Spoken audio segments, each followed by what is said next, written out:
The following is a production of DallasCowboys.com and the Dallas Cowboys Football Club. How about them Cowboys? Yeah! Go Cowboys! This is Talkin Cowboys. Streaming live from the Dallas Cowboys World Headquarters at the Star in Frisco. C.D. Lamb, touchdown. Parsons has sacked it. Prescott keeps it, and he bangs it in for the touchdown. And now your hosts, Isaiah Stanback, Patrik Walker, Josh Rodriguez, and Kyle Youmans. It's a Monday edition of Talkin Cowboys presented by Black Rifle Coffee Company, live from the Star in Frisco, Texas, and the SWBC studios. Welcome in, everybody, as the first post-bye week episode as we lead you into the rivalry renewed. The Dallas Cowboys and the San Francisco 49ers in week 8 of the NFL season. Welcome in, everybody. We've got the full cast and crew ready to rock. We've got Patrik Walker, Josh Rodriguez, Isaiah Stanback with Chris Beam in the back. I'm Kyle Youmans. Gentlemen, how was the bye week? I know, Patrik, you're feeling a little extra doggy today. I don't know. Yeah. Invigorated. Hoodies are not a part of the dress code, sir. You're going to need to change. Are you sure? Hoodies and beanies. Yeah. Neither are violations, by the way. Are they? I thought hoodies were. I don't Hoodies think are definitely. Okay, send me home. Send me home. Try it. Back to Georgia. Send me home with pay. With pay. Go Dogs. No, it was a restful bye week. We were able to reset. Got time with the family, which is always nice. Yeah. Got the dub on Saturday, which is always nice, against those Longhorns. Watched the New York Mets lose on Sunday, which is always nice. So pretty fulfilled weekend. How about you guys? Well, the Cowboys didn't lose, so I'm really happy about that. That's a good thing. Yeah. They didn't win either, though. They couldn't hurt me this weekend. You know what I'm Yeah, saying? that's true. Yeah. Not this weekend. Not this weekend. Maybe next. We'll see. Maybe next weekend. Yeah. But no, all good. What'd you do, Zay? Stress-free. Kids games, man. That's Yeah. it. Yeah, just kids games and work. That's all. Yeah. What bye week?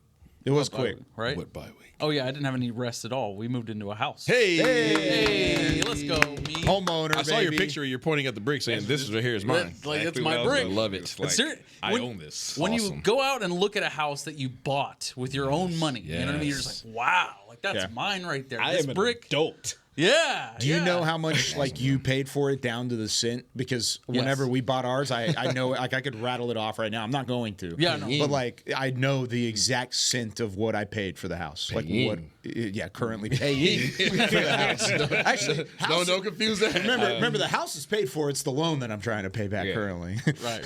So I was going to say, never assume though. I mean, he might have just dropped cash on the table. That's true. We are dealing with straight the guy cash, who had the Batman mobiles and all that stuff as a child. So I don't know. That's true. That's true. It's quite affluent. It's a think- privilege. I don't think that house is built out of Legos. No, it's not. No, not quite. this time. No, it's real brick, so it feels great, man. Congrats. Thank That's you very awesome. much. That's a great step in the awesome, bro. direction of adulthood. Such a grown-up. Love it. All right, let's get into some news and notes. We've got a fun show for you today. By the way, good to be back with you guys. I thought it was a lot of fun splitting up last week, but it's just a brotherhood. That's all it is with you guys back in here. We had Barry Church and Brian brought us on here last week. We went through grades. We did like a 6-week report card. You remember when you were a kid? Yeah. You get your 6-week grades, and your mom's either really happy or not very happy at all. You got to go up and That made down. it to You your try mom? and hide one. Oh, yeah. it always made it back to mom. Rookie Don't worry. brain. Don't worry. I played outside for a reason. Yeah, I tried. Mailman's coming. The real struggle was trying to change a C to a B. To a Like B. you're just Oh, trying no, to I didn't do color that. it in. Nah, I didn't do any of that. Why are these letters so much bigger than all the other ones? I had a better chance of intercepting the letter. Well, first of all, typewriter. So Oh. if you know, you know. Whiteout and typewriter. Yes. Yes. The good old days. Oh, man. Ha. It's like, how'd you get an A in lunch? Was that? Have you ever used a typewriter? Never in my life, Oh no. my goodness. Yeah, You're not that much like. Bro, if I we're use a talking typewriter. like Yeah, typewriters and bro. computers. Computers were just coming around. Yeah, that's true. We were using Okay, typewriters. Tom Hanks just Yes. using typewriters all the time.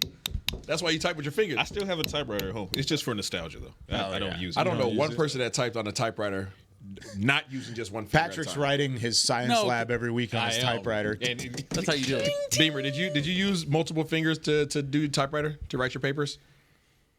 I don't think he's My that first old either. computer class was in 8th grade. Oh, wow. So yes, we used typewriters back in the day. But did you use your index finger, or did you henpeck it? Did you henpeck it, or were you full? Sorry, I'm doing two things at once right now. I know you. Hey, we'll let Beamer cook. Beamer's busy. Beamer's got Now the Mike keys, McCarthy press keys conference. on a typewriter stood too tall for you to be slapping them with full finger. Yeah, You had it's to actually. I feel like somebody had to be a Jedi with that thing. Oh yeah, like the old office assistants. Yeah. Like the office assistants. courtroom who kinda, people? Right. Oh my God. What do you call those people? Transcriptionists. Is that what they're called? Stenographers. I've wanted to do that nuts. forever. Dude. But That would be- their keys are different, though. Those aren't even like. no, keys they're are like different. They're like it's like Minority Report. You know what I mean? Where it's like a screen and, you're does just like when vibing prints with out, it. Is it actual like words, or is it kind of like a? I don't know, man. No, you're I don't doing think whole they're actual phrases. words. You get that one spelling error, you'd be furious on a typewriter. No, it's not key by key. It's phrase by phrase. How you can do it with this. So that's How why interesting. Weird is different. Okay. I'm sorry we led down this path. We did. I apologize. Yeah, my bad. But yeah, we did grades on last week with Brian and Barry. I want to get into news and notes, and later in the show, we're going to go through one of the articles. The Bye-ology report is what it was on at DallasCowboys.com. I thought it was a really cool More article. science. I'm going to go through it. It is. It's more science. That's what it is. But let's go to news and notes first. From the brain of Nick Eatman, though. That's true. So science It's is Eatman science. right. Science is infectious. Who is Get you claimed to definitely have flunked science when he was a kid? Nick did? Yeah. Interesting. He was just saying that he didn't care about anything in school other than what the Cowboys were doing. Football. Yeah. Well, I'm A sure, true gamer. It's I'm sure a there was true something baller, else yeah. he cared about because we all did. That being said, so news and notes are going to be fairly thin today because the reason, ladies and gentlemen, you heard Beamer say he's doing two things at once is because literally as we speak simultaneously, Mike McCarthy is holding his first post-bye week press conference. So not sure what updates are going to come from that. I'm monitoring for injury updates and things like that. So we won't know quite yet what the injury update is going to be on guys like Deron Bland, Micah Parsons. So we'll know hopefully by the end of the show I'll have something there. But we did have a signing. Don't go, sizing up your Super Bowl ring for it, but it was a signing nonetheless. That's what I did over the bye week. Did you? You size up your Super Bowl ring? Yeah, might as well. You kept the receipt? Yeah. Okay. Just in case. You never know. Cowboys added a player to the practice squad by the name of Jalen Dalton. Jalen Dalton is a defensive end. And he's being added because of they're basically wrecked at defensive end. We talked about it last week. No kidding. Injury-wise. We'll see if Micah comes back this week. I don't have any insight one way or another on that quite yet. Hopefully by the end of the show, most definitely by Wednesday. When I get some more information there. Defensive end, Jalen Dalton, he was an undrafted free agent signed to the Chicago Bears in 2019, spent some time with the New Orleans Saints and the Atlanta Falcons, as well as the Carolina Panthers. A little bit of a journeyman, although he's 27. He's been around the league. Also played for, and Isaiah will like this one, the Seattle Sea Dragons in the Spring League. Yes. So spent some time with the Seattle Sea Dragons and most recently the San Antonio Brahmas. So an XFL, another XFL experiment for the Cowboys on the practice squad. Not a ton of experience NFL-wise because even though he was a bit of a journeyman in this league, he only has, I believe, 2 games activated, 13 combined tackles. So still green. He's coming straight from the Brahmas? He's coming straight from the Brahmas. Oh, at least he was coached well. Yeah, you got to love how much respect our scouting department has for the UFL, the XFL. Absolutely. Absolutely. That is one of their things. And, I mean, when you talk about Cavante Turpin, talk about Brandon Aubrey, I mean, they hit big on those two guys. And to this point, they're just trying to see how many more times they can hit a jackpot. So, and it's an all-encompassing thing too, because of course the draft is such a huge thing in this building, and it has to be with the contract situations and the salary cap. And I of course, I have an utmost love for the draft because I love college football and I love the way that players elevate. But a lot of these guys were stars in college football and either fizzled out with an NFL team and then got another opportunity, or they're late bloomers like you had with Brandon Aubrey, where he just didn't play football. He was in another sport, and he is given a different chance to compete at a high level, does well, and then you get picked up like that. I think it's really cool how it does all encompass what the UFL is doing, college football, and then even some of the lower end pro stuff that's out serving there. as in what everyone was hoping for is that it would serve kind of as a developmental league, kind of like a G League in the NBA, if you will. And big fan of the G League. It's serving its purpose right now. It is serving its purpose, especially for the Cowboys. So 100%. we'll see what Jalen Dalton can bring to the table, but that's the loan transaction, and now we look forward to San Francisco and seeing what we can do here. And of course, like you said, don't size up a Super Bowl ring. Yeah, don't size up went a Super and picked Bowl up a guy. ring. Yeah. Especially a practice Just squad depth, guy. obviously. It's they want to see what he has, and if he doesn't have anything, no harm, no foul. And if he has something, then he's insurance against another injury at the position. You're only missing 4 defensive ends. Only guy. Yeah. You're only missing your 2 deep. Since we're talking about depth in practice squad, I'm going to ask a question that wasn't on the rundown, but I am going to ask it anyways. Going off script, buddy. Dalvin Cook, is there any chance you see him now that it's post-bye week, Pat, just on your own intuition? On my intuition, I don't see what's changed in the mind of Jerry Jones and Mike McCarthy over the past, since you lost to the Lions. The run game, you want to see that going, but I don't think Rico Dowdle coming off of a career game against the Pittsburgh Steelers, right? That, to me, was enough for Jerry Jones and Mike McCarthy to sit back on Dalvin Cook and say, okay, well, we can hold this out. Yeah. So then you go against the Lions, and it wasn't personnel that was the issue. It's the fact that you got your butt kicked, and you weren't handing off the ball in the first place, right? No. So like Rico Dowdle, I just said he had a career game in Pittsburgh. Well, he had 1 carry by the end of the first quarter for 1 yard, right? So I just think the course of that game, it became so one-dimensional, so fast. It went off the rails. You tried to throw your way out of it. So putting on my GM and my head coaching cap, I don't see the difference. G on your cap. Yeah, put it on my G. Just put an M right next to it. I don't see it. Now, from a fan standpoint, I get it. You want to see some invigoration in the run game, and I'm not against it. That still poses the question of how you mix that up. But Deuce Vaughn, he's been made inactive now for 2 consecutive games. So looks like that will continue. Hunter Lipke is seeing an uptick. I do like that, right? But the question then is, where does Dalvin Cook fit in? And as far as the active roster right now, I think he gets play before the season is all said and done. Question is when. But to answer your question, based on conversations I'm having, vibe in the building, as we talk right now, I don't see it as a San Francisco thing, no. No. You don't like Deuce Vaughn being inactive? No, but I get it. Yeah. Yeah, I don't like it, but I get it. Yeah. I mean, he has to, I mentioned this earlier in the year, that he has to be able to provide more on special teams. If you're going to be a depth chart guy who's going to be a splash player offensively, you have to be somebody who's undeniable on every special teams unit. And if you can't find your way on the field outside of just a kick return, it's not going to work. No. To me, that kind of speaks to coaching as well, because they weren't necessarily using him in packages that fit his strengths, that fit what he was great at, and his shiftiness. You know what I mean? They were just kind of running him down the middle, and if that's the plan, I obviously understand why Deuce is inactive. Yeah.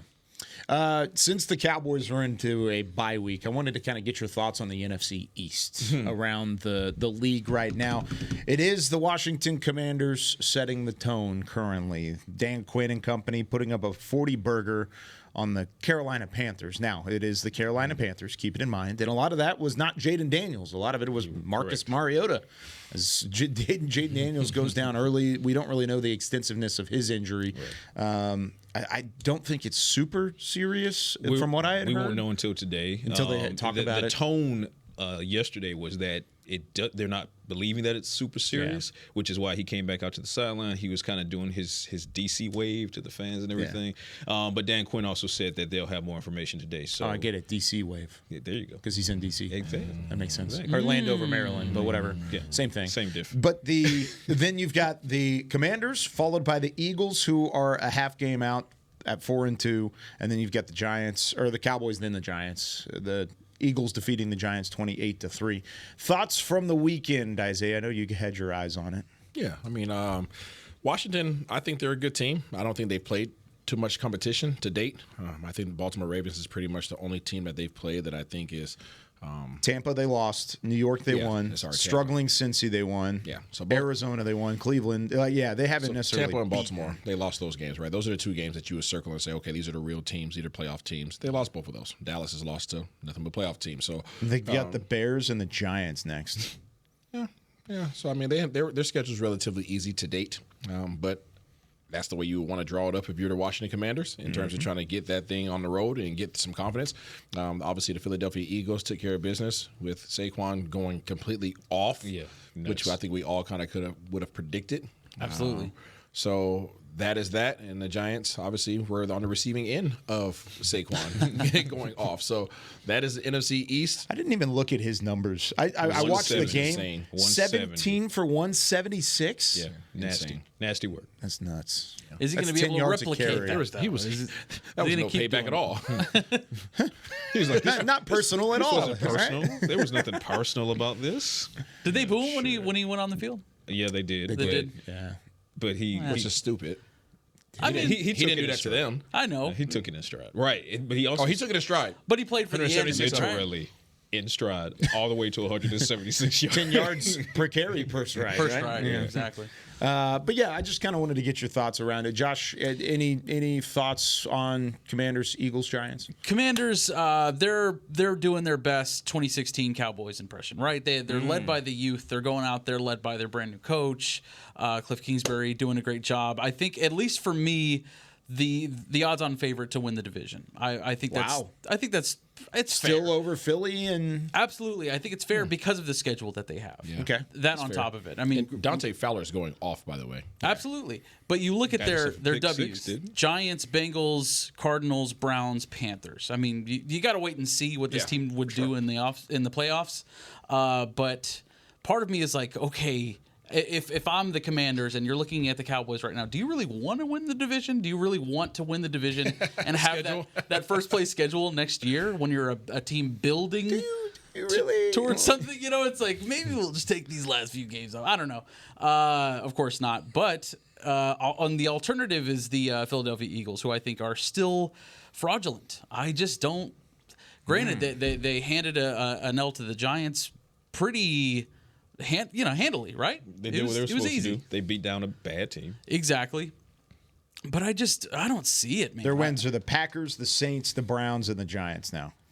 They've got Bengals, Jags next. And it's just Sirianni for me. They should be 6-2 by the time you've played Dallas. Just looking at Sirianni, I'm not a fan. Not a fan. He's going off on His the fans. fans aren't fans. His fans aren't fans. He's going off against the fans last week. his locker room. And then he has his kid as a shield to like block Soften out the soften the press conference that he's about to have. I mean, come on, man. Guy's a clown. Sorry. But it's facts. It's frustrating to watch them inexplicably win games. They're 4-2. Yeah. And you're just like, why? Well, they beat the Browns by 4. It's not like they blew out the Browns. They beat the Saints at the time. It looked like a good win, 15-12. Right. Now it just looks like the Cowboys had a bad loss against a Saints team that's really struggling. Packers are the only team that they beat that you did expect them to beat. Yeah, 34-29. And the Saints at that time. That was in Brazil. The Saints at that time, the Saints were balling. They knocked out Jordan Love to let me word it right. They didn't knock out Jordan Love to secure the win, but in knocking out Jordan Love, they helped secure the win. Yeah. Let me put it that way. That's fair. I think the NFC East is still wide open. It's super wide open. It's still wide open. I do agree with what Josh is saying as far as I'm looking at the Commander schedule, and it's an easier road than what the Cowboys have. What the Cowboys are up against is just a gauntlet. It's just a flat-out gauntlet. But there will be some interesting matchups. The ultimate bounce house. Yeah. Oh, man. There are some interesting matchups that the Commanders have to keep an eye on, right? So, for example, next week they host the Bears. Which version of the Bears are they hosting? So keep that in mind. Let's push right past the New York Giants. Just give me for anyone right now. Pittsburgh Steelers. Which version of the Steelers? Is it the one that just dropped 37 on what's supposed to be the Jets defense? Robert Saleh's defense.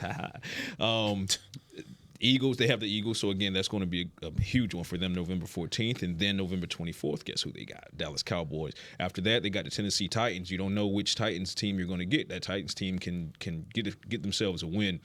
Saints, we don't know yet. But then they got the Eagles again. Then they have the Falcons. And then they finish up with the Cowboys. So, although their remaining schedule, the Commanders I'm speaking of, although their remaining schedule on paper is easier than the Cowboys, looking at it, it's not as easy as some would suspect. Yeah. Right? So they still have several challenges. And the Eagles 4-2, they escaped with some wins. And to be fair, Cowboys have escaped with some wins too. But 4-2 versus 3-3 versus 5-2. Looking at the Commander schedule going forward, it's still wide open, man. It's still wide open. Are you guys surprised at all where the Cowboys are in the NFC East right now?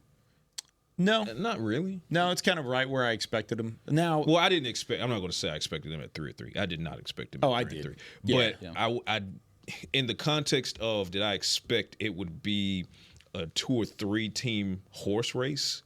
going into the bye? Yeah, and that's kind of exactly what we have. I expected the Cowboys to be above 500, but the fact that they're within striking distance of Philly and Washington drops this game against the Bears, and they're right there. See, it's this 3 teams. So from that context, they're right where I thought they would be. But I didn't think they'd be at 500. No, I thought they'd be better than that. 3-3, I was kind of right around it. If it would have been 4-2, I don't think I would have batted an eye. But there was no way this team's going 5-1, not with this current schedule. So it's either 4-2 or 3-3. They're at 3-3, so it's kind of exactly what I've expected. And they're not out of it yet, like you said. It's wide open. There's still a long way to go, but there is a tougher schedule ahead, and that's where things are going to really meet the road. When we come back here on Talkin Cowboys, there was an article released by the staff writers at DallasCowboys.com, the Bye-ology report. If you haven't checked it out yet, go ahead and pull it up now, because we'll use it as kind of a guide on our way down the list of some of the top questions that the Cowboys need to answer in the bye week and how it's going to fare moving forward. Some really interesting ones coming up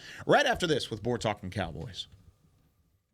If you're looking for fresh American roasted coffee that gives back, you need to head to your local grocery store and pick up a bag of Black Rifle coffee. That's right, America's coffee is now available in the coffee aisle of a grocery store near you. Black Rifle Coffee Company is veteran-founded with a mission to give back to those brave men and women who have served our nation. Every bag, box, or can you purchase helps support that mission. Head to your local grocery store and roast yourself some Black Rifle coffee today. Todd thought it would be secure to jog in the cheetah savanna.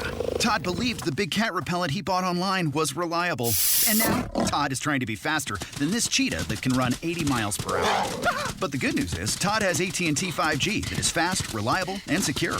And he learned the best thing to do is stop running and toss her the backpack with the beef stew. AT&T 5G. Fast, reliable, secure. 5G requires compatible plan and device. 5G may not be available in your area. See att.com/5G for you for details. It's the official men's skincare brand of the Dallas Cowboys, Jack Black. And right now, Cowboys fans can get 15% off their $75 order. Plus, because every deal needs a playmaker, your order will include a free 5-piece skincare set and free shipping. The Jack Black Playmaker is 4 of Jack's favorites and a full-sized intense therapy lip balm. Make a play for the Playmaker at getjackblack.com/Cowboys with the code Cowboys VIP. That's getjackblack.com/Cowboys with the code Cowboys VIP. If you shout, "How about them Cowboys?" you have that undeniable passion that's the heart of Cowboys Nation. And if you like to drink Dr. Pepper, you love the unique blend of its 23 flavors. Together, your one-of-a-kind fandom paired with the one-of-a-kind taste of a delicious ice-cold Dr. Pepper is the game day lineup that can't be beat. Better yet, gather your Cowboys and Dr. Pepper fan friends to watch the next game and crack open a delicious ice-cold Dr. Pepper for everyone. The wins will be even tastier. It's a pepper thing. Back to Talkin Cowboys. Back here on Talking Cowboys, this portion of the show is brought to you by Quaker Oats, the official oatmeal sponsor of the Dallas Cowboys. Quaker Oats, trusted since 1877. Got mine's in. Did you really? Doggone right, buddy. Good, good. By the way, the 2024 Fan of the Year presented by Captain Morgan. This is a Diego feature that we talked about. Is the Lego? I didn't want to show too much. Put the Lego. Did the Captain Morgan. Today, buddy. Diego was the Fan of the Year last year. Was really cool, a great story. And, of course, the 2024 Fan of the Year presented by Captain Morgan. Always good to see that moving forward. All right. Patrick, Mike McCarthy just figured things out. He did. Or not figured things out, but just walked off the Well, stage. hopefully We are going to try and figure things out is what I was going to say momentarily. Hopefully he figures some things out, though. I'm sleep deprived. It's all right. I like your shirt, Kyle. Thanks, man. Appreciate it. When it comes to what he said in the press conference, what stuck out? The injury updates are what stuck out the most. So Micah Parsons, this is what Cowboys fans are going to love to hear. He is improving per Mike McCarthy, and he spent his bye week here in the building with Jim Maurer and Britt Brown getting rehab on that high ankle sprain. So hopefully we will see more progress from Micah Parsons as the week goes on. First practice is going to be Wednesday, and on Wednesday will be when we get our first real look at the trajectory of possibly a DaRon Bland return. DaRon was close to returning against the Lions, and barring any setback over the bye week, which I don't see how you would have had one, but, knock on wood, he should be on track to return from IR against the San Francisco 49ers. Eric Kendricks, we'll know more about him and that shoulder injury on Wednesday as well. Too early to tell right now per McCarthy, and hat tip to Todd Archer, who is monitoring that. as well. So, yeah, those are the injury updates. Micah Parsons trending in the right direction. DaRon Bland trending in the right direction. We'll know more on both of those guys on Wednesday, as well as Eric Kendricks, which is still a TBD with a calf and a shoulder issue. So a lot of that transitions nicely into the Bye-ology report.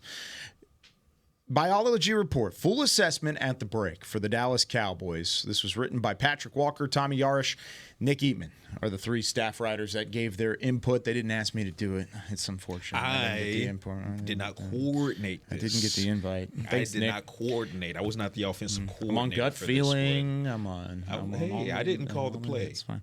I ran the route. But we're going to give our input anyways. And it's going to start things off. Desperately need this guy back. Which guy on the Cowboys roster do you need back most? I'll start with you, Isaiah. D-Law. Okay.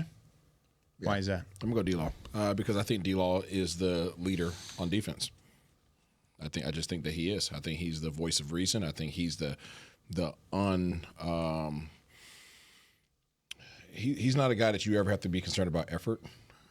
At any point in time. I think that he is. Look at that Kamara screen touchdown. He was the only one that was chasing him down the entire way down the field. I truly think he's underappreciated.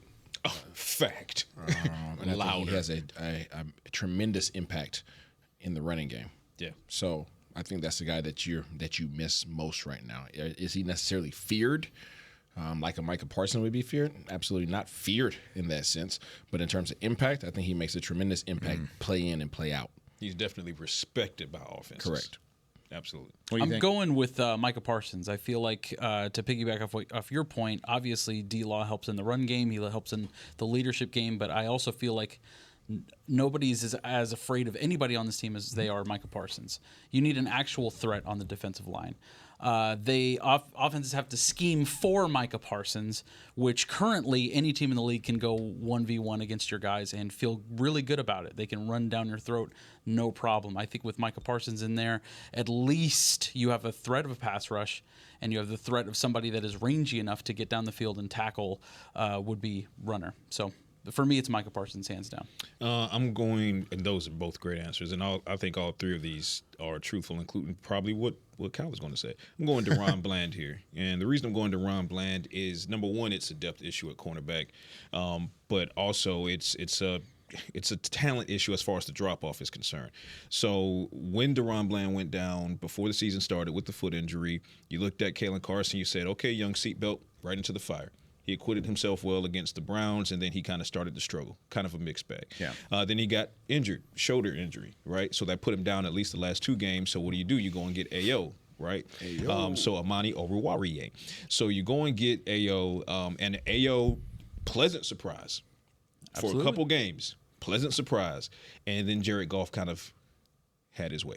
Toyed with him a little bit. Yeah, toyed with him a little bit, right? Talk about that deep pass, right side. He couldn't locate the ball and big chunk play right off the bat. He saw an open receiver and he said, right off the yo. bat. Yeah, exactly. So that's going to continue to happen with a young guy like AO, and now you're going up against Brock Purdy, and Brock Purdy is struggling, and what do you do if you're a struggling quarterback? Find the weakest link. Find the one you can target. Right now, it's AO. If DaRon Bland comes back against the 49ers, who are you targeting? You can't target DaRon. You can't target Trayvon. You don't want to target Jordan. See, that puts them in a bad situation, and they'll likely be without Brandon Ayuk as well. Yeah. But you still have to worry about Juwan Jennings, assuming that he plays. So for me, I think there's no better time for DaRon Bland to get back into the secondary. So for me, I'm going DB. I'm going to go Eric Kendricks here, and it's mostly because of what's around him. And you saw it a little bit in the Detroit game, but it goes back to what happened in 2024, right? In 2023, whenever you didn't necessarily have the experience there. You've got guys like DeMarvion Overshown, first-year player in terms of actually being on the field. Maris Leofau, actual rookie out there. Damone Clark, who stepped in and tried to play a little out of position last year, but has not really been a non-factor here in 2024. And then you've got a couple of newcomers like a Buddy Johnson or a Nick Vigil who have only been around the system for a year and a half, and then you've got the transfer over to the coordinators too. Eric Kendricks knows Mike Zimmer. Mike Zimmer knows Eric Kendricks, and there's a lot of trust there between the two. Without Eric Kendricks in the fold, I don't know if there's still that same level of trust from the linebackers specifically. I want my defensive tackles to play better. I've been very, very vocal about that up front for the last 7 months, maybe more than that, maybe 17 months. Little bit. But I want them to play better to give this linebacking core, which I think is really talented, an opportunity. But Eric Kendricks is the straw that stirs the drink in terms of that linebacker room, and I think you need him back. Outside of the answers that you guys had, that's certainly one that I want to see back. Well, you know what? The fact that every single answer was different and every single answer is the correct answer, that tells you how much trouble the Cowboys have been in to this point as far as the depth chart is concerned. Also, every answer was defense, and this offense is struggling mightily. Ooh, that's a good point. I mean, like to me, that shows like there isn't a lot of missing pieces on offense, yet we're still Brandon it's Cooks. just disconnections. There's still it's just still miscommunication. not on a roll. That's all. Yeah. It's unfortunate. Next one up, an alarming stat or trend. Alarming stat or trend. Patrick, I'll let you start since you had the answer already. This is article. 4-alarm fire type stuff. Cowboys have allowed 167 combined points in their last 4 home games. That is poor enough for third most in NFL history over a 4-game span, and they've only scored 85 points themselves during that same 4-game span. Yikes. So you're giving up all the church's money, and you're not getting any money on a yourself. Sunday. Yeah, on a Sunday, and you're not getting any money yourself. So there's that. Passing the basket around and Passing passing the hat. Nothing to offer. Nothing to to offer. offer. They're just letting them take everything, and that's that. I got one for you guys. Okay. Ready for this? Ready. The Cowboys have only come back from a 10-point deficit in 4 games since Mike McCarthy has been your head coach. Ooh. 3 of which were in the 2020 NFL season. The last time we've come back from a 10-plus point deficit was in December 2022. So you're saying don't go down 11 points. Absolutely not. We've talked about how much he's built this team to play from ahead, but I think that is an underrated storyline of how bad this team is at playing from behind. 10 points. Yeah. Just 10. It's not a lot. That's not a lot, man. What was that 2022 game? Philadelphia Eagles, December 24th. I was about to say, I was thinking Philly. Well, at least it was Philly. Yeah. At least we won 40-34. Is that when Gardner Minshew was the quarterback? Yeah, I believe was that so. at home against Gardner Minshew? I think so. That was It was. It was. The last 10-point deficit we've come back from. Golly. That's abysmal. bad. That's abysmal. That's pretty bad. What do you think, Isaiah? What's your alarming stat and 10 trend? against Gardner Minshew? Okay. All right, never mind. Well, there's only one team Uh-oh. worse than the Dallas Cowboys in this particular category. What's that? Can you guess the team without even knowing the category? Red Zone. New York Jets. Red Zone, and it's I'm not even talking about category. Just guess the Carolina team. Panthers. Carolina Panthers. Oh, okay.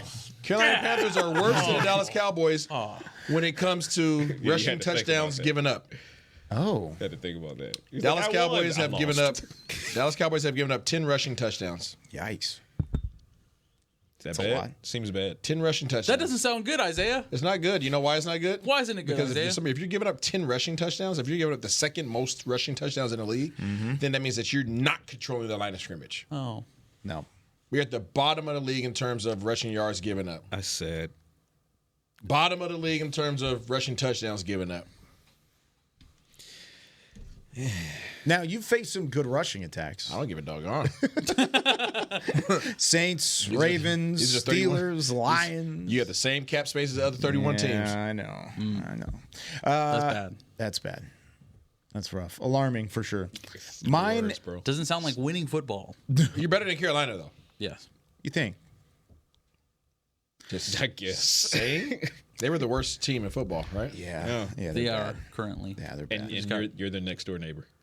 I was going to say, well, they just got beat 40 Does that mean our to property 3 or value's whatever going it down? was. Well, Exactly we kinda what it did. means. It's not good, folks. Exactly what it That's means. my most alarming. I mean, there's a whole lot of other stats we can get into, but we only had time for one. I've got one right here. The Cowboys had 5 giveaways in Week 6, their game before the bye. That's the most of any team in a game in 2024.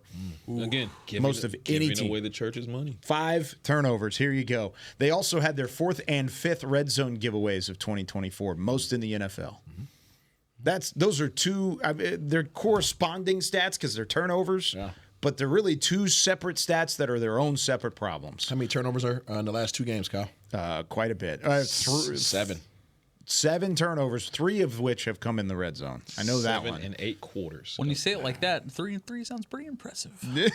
Gotta say, they've snuck out a couple wins. Yeah. got a couple of them done. All right, let's take our second break. When we come back, though, this guy is better than we originally thought, and you need more from this guy. A couple more of the Bye-ology report when we come back with more Talkin' Cowboys. Todd thought it would be secure to jog in the cheetah savanna. Todd believed the big cat repellent he bought online was reliable. And now, Todd is trying to be faster than this cheetah that can run 80 miles per hour. But the good news is, Todd has AT&T 5G that is fast, reliable, and secure.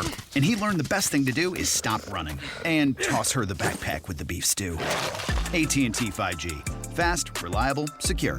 5G requires compatible plan and device. 5G may not be available in your area. See att.com/5G for you for details. They say champions are remembered, but legends are never forgotten. United Ag & Turf offers a winning lineup of John Deere equipment built to tackle any challenge on and off the field. Legendary John Deere tractors, combines, residential mowers, commercial mowers, compact construction equipment, Gator utility vehicles, and a full line of golf and sports turf equipment. United Ag & Turf, the official Ag & Turf equipment supplier of the Dallas Cowboys. Visit UnitedAgAndTurf.com to find a location near you. Hey y'all, Matt Pittman of Meat Church here. With football season kicking off, I'm already gearing up to bring the smoker back to AT&T Stadium for some epic tailgates. But with that Texas heat, it's crucial to keep my beer hand cramping cold. That's where Yeti's insulated Colster can cooler comes in clutch. This year, you can even get them with the iconic star engraved on the side. Licensed Yeti Cowboys gear is now available at Stadium Pro Shops, concessions, and on Yeti.com. Check it out today. Yeti, official cooler and drinkware of the Dallas Cowboys. And we're going to overtime. Erica, how much have I spent on concessions? For questions about their money, Dallas Cowboys fans can turn to Erica, the virtual financial assistant in the Bank of America mobile banking app. Learn more at bankofamerica.com/Erica by your side. Bank of America, official bank of the Dallas Cowboys. Erica responses may vary. Digital tools featured require downloading the mobile banking app and may only be available on select mobile devices. Erica is a mobile feature only available in the English language. Your chat may be recorded and monitored for quality assurance. Message and data rates and additional terms may apply. Bank of America, N.A., member FDIC. Back to Talkin' Cowboys. Back here on Talking Cowboys, presented by Black Rifle Coffee Company. This segment is brought to you by Invisalign, the official smile of the Dallas Cowboys. All smiles back in the building with Patrik "No C" Walker, Josh Rodriguez, Isaiah Stanback, Chris Beam in the back. I'm Kyle Youmans. All right, this is the positive one. I'm going to save that one for the last question that we're going to answer. That's a good idea. We're going to end on a high note here because we've been pretty negative already. But we're going to continue being negative. This guy, you need more from so far in the 2024 season. Josh, I'll start with you. I got you guys. All right? Who do you need for more with it? Who you got? I'll take over from here. Okay. Maris Leofau. Really? Really? All right. Oh, this segment's going to get interesting. Believe me, and we've talked about it since camp, I really like Maris Leofau. Yeah. However, the speed is there. But you need to see him be a little more gap discipline. You need to see him better tackling for him. The ceiling is obviously very high for him, but Scott McCurley even said, the ceiling is high. We have high expectations for him. Got to wrap up. Got to wrap up. Got to be gap discipline. And that, to me, that's not even necessarily one of the worst negative things you can really say about him. He's still a rookie. He's still learning. You just want more out of it. Just more out of him, man. More out of him, especially when you have a guy like Eric Kendricks out, Okay. That's me. Okay. I'm going to go to offense on this one, and I'm going to go to CeeDee Lamb. I need more from CeeDee Lamb. This Cowboys offense needs more from CeeDee Lamb. We all know what CeeDee Lamb is capable of. Top 2 receiver in the league, and on any given week, when he's in that top 2 air, sometimes he's 1, sometimes he's 2, right there with Justin Jefferson. CeeDee Lamb can take the top off. He can be a playmaker underneath. He can do it from the slot. He can do it from the X. He can do it from Z. Now, question is, why the disconnect continually with Dak Prescott?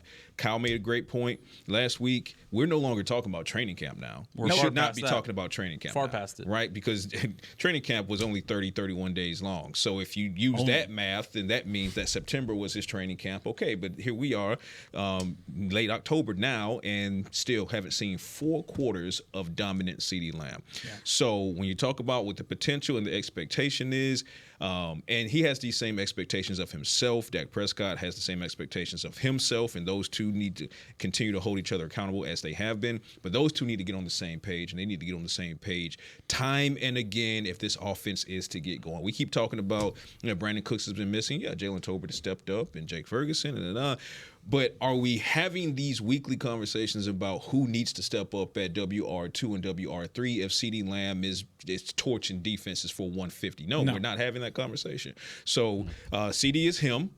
We need to see more him in 2024 because we haven't seen it yet. Yeah, it was funny. I read the article from Nick Eatman over the weekend where he was talking about CeeDee Lamb's production is similar than what it was last year. And I actually brought this point up on Tuesday or Wednesday. You're saying he stole the idea from He may have. I don't know. Right. He didn't really elaborate on it the same way, though. He talked about how the storyline theft. The yardage for CeeDee Lamb last year going into the bye week, which was also week 7, by the way, was 475 yards and a touchdown on 34 receptions. He has 32 receptions, 467, and 2 touchdowns. So the production-wise, you look at it just baseline level, sweet, great. It looks almost exactly the same as his record-breaking season last year. So yes, things can turn around. The only thing that's different, actually there are a couple things that are different, 34 receptions on 42 targets last year. So he only had 8 targets that went outside of being caught.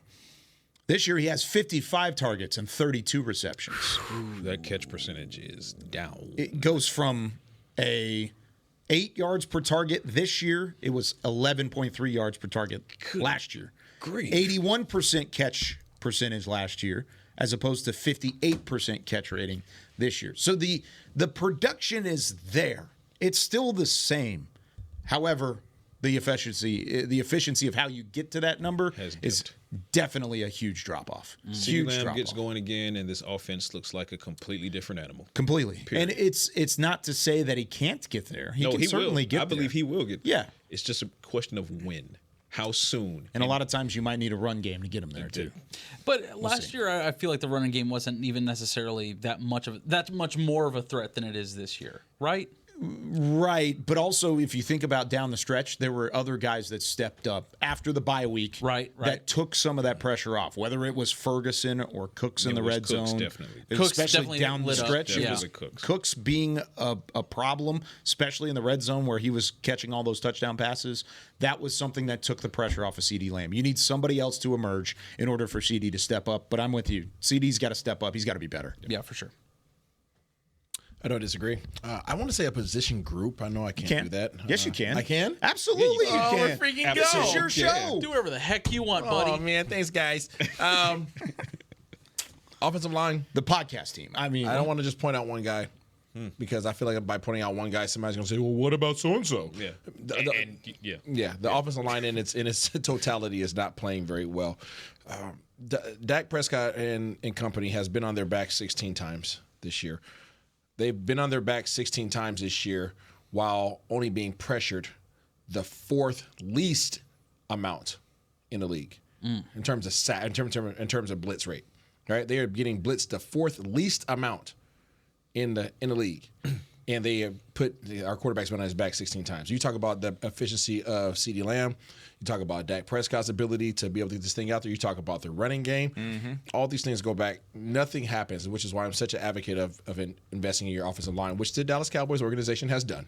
Right? They have 3 first-round picks on our O-line, correct? Last time I checked. Correct. So they have invested there. They've also dropped some, kind of swung and missed on some picks that were higher up as well on that front. So they tried.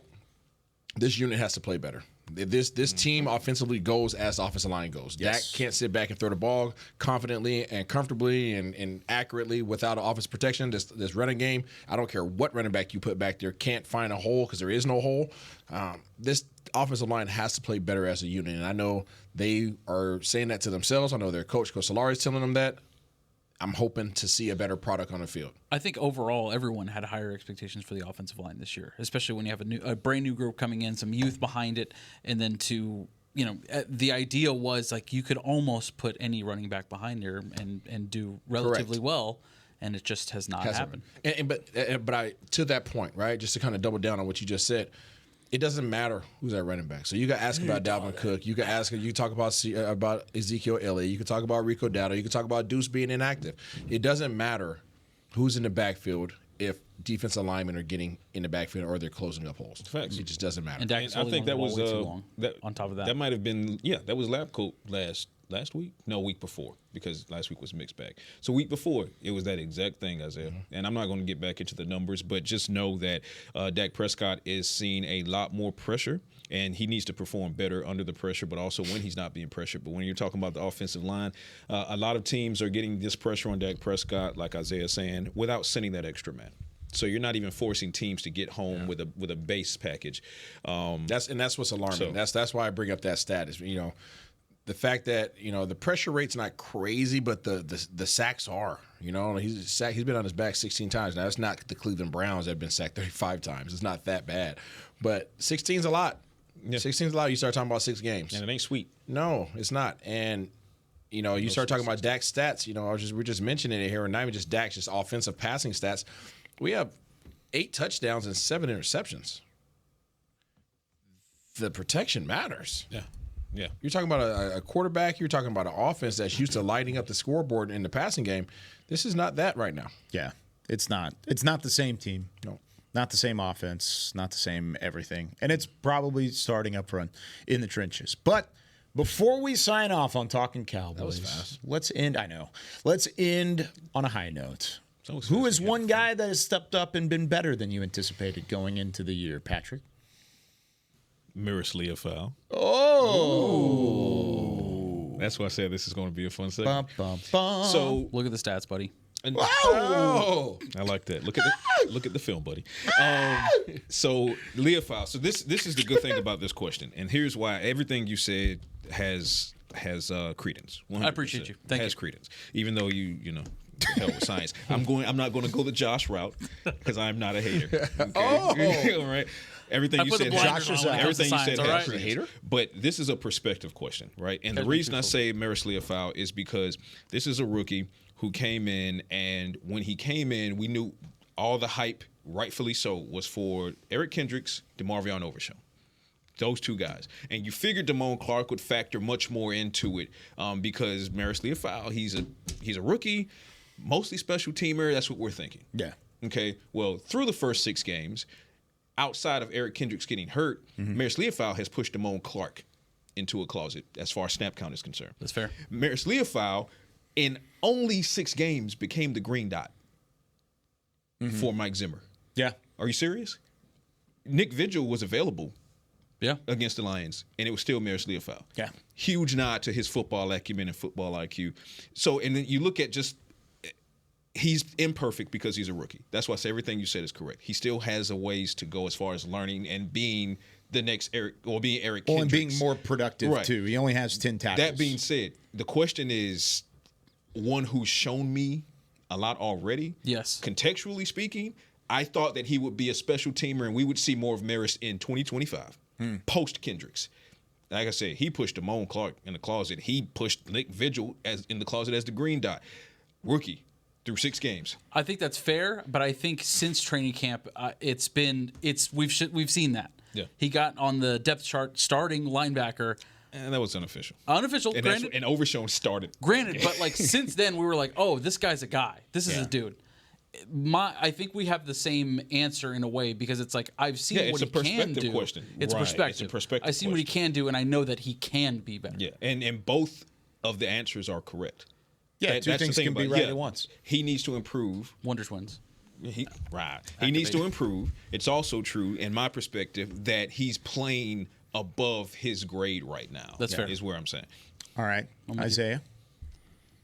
Who's one guy? I'm gonna say DeMarvion Overshown. Not Demo. Sorry, I like him too, but I'm gonna say Damone Clark. Oh, interesting. We're staying with linebackers here. Yeah, okay. I'm saying right. Damone Clark. The reason being because he's been in and out. Obviously, he had the one game where he played a substantial amount just because Eric Kendricks was gone. Yep. Mm-hmm. But Damone Clark has 135 snaps, and he has 23 tackles.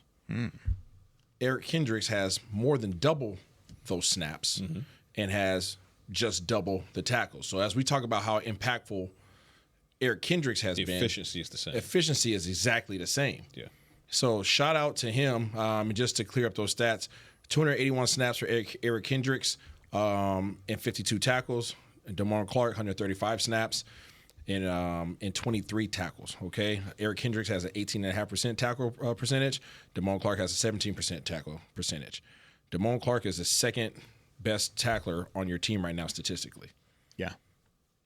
Stepping up. It's a good thing. Kind of good. It's a good thing. It's kind of good. I like it. Taking advantage of opportunities that were given to him. What you got, Josh? Cooper Beebe. Okay. I would say Cooper Beebe. I think Get the money. Give me the BB.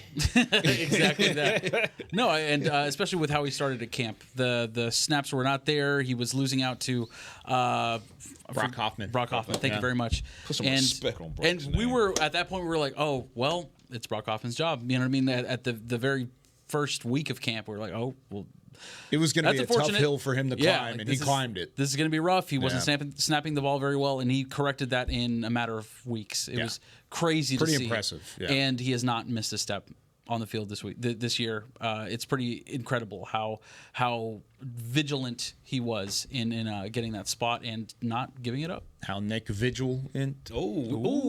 Sorry. And ending with linebackers as well. Now, it would really be like a cold transition if I would have said Nick Vigil was my guy who I liked what I saw from, but that's not what it was. Still pretty ice cold. No, it's Tyrus Wheat for me, a guy who is basically a perennial practice squad guy. He was a practice squad player. He really wasn't thought of out of anything outside of special teams, kind of like the same thing you talked about with Maris Leofau earlier. He was a special teamer or a practice squad deactivation, whatever it may be. He was just tinkering on being even active on game day. Well, he stepped up with your top 4 edge rushers out. You needed somebody to be good. He hasn't necessarily been great, but he's been serviceable, and that's all I can ask for from Tyrus Wheat right now. 3 pressures, 6 tackles over the last 2 games. He's had 35 snaps defensively and 41 snaps defensively. He's done a decent job in terms of tackling. He's done a decent job in terms of run defense and trying to set the edge as much as possible. It's not perfect, nor is he expected to be the starter whenever something else happens from an injury perspective and these guys start coming back. No, but I do like what I've seen from Tyrus Wheat, and it's a lot more than what I expected going into it. I like Tyrus. I'm going to go with Wheat. Also, and I think he's been good on film. I think he really has impacted the game against the Steelers as well. Every time Tyrus Wheat touches the field, he catches your attention. He does something. From the preseason to the regular season. Yeah. And that's more. He ain't lying. That's more you can say about a lot of people. He's an aggressive dude. He is. All right. Love to see it. That does it for us here on Talkin Cowboys. Tomorrow, we're going to be taking your phone calls, 888-855-2297. So give us a call, Cowboys Nation. Isaiah's already on the phone line. He's ringing it in the back, so that way Beamer can answer it. For Josh Rodriguez, for Isaiah Stanback, for Patrik Walker, and Chris Beam in the back, I'm Kyle Youmans saying so long from Talkin Cowboys. We will see you tomorrow. This has been a production of DallasCowboys.com and the Dallas Cowboys Football Club. How about this, Cowboys? Yeah!